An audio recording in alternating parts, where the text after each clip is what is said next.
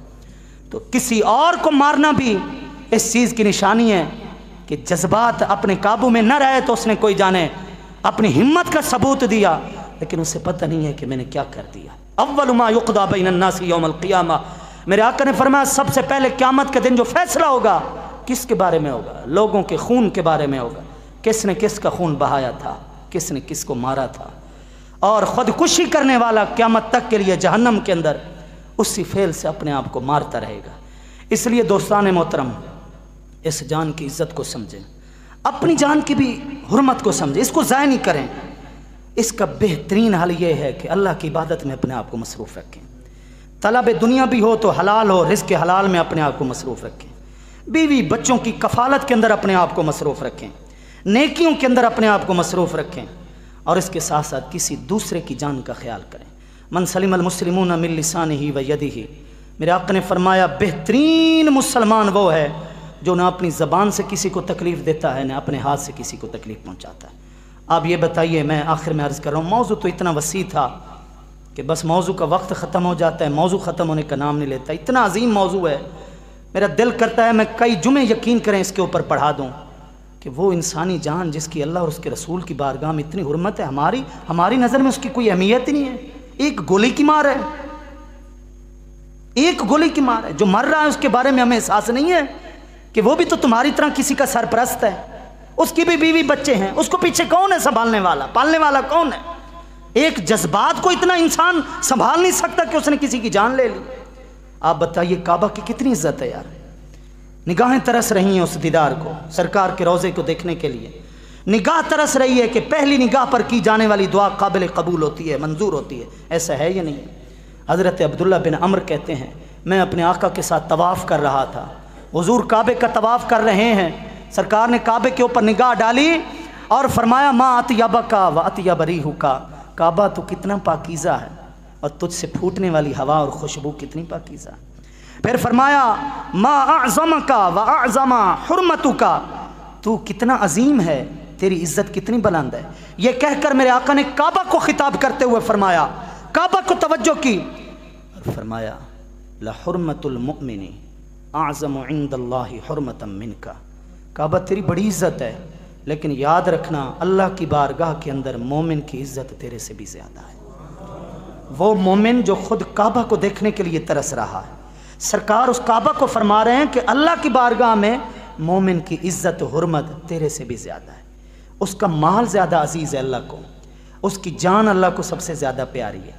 تو جس جان کی عزت و حرمت کعبہ سے بھی زیادہ ہو، اس کو بندہ خود مار دے کیا، یا کسی اور کی جان انسان لے لے، یا اس کے اوپر ناجائز ظلم کرے، اس کو تکلیف پہنچائے؟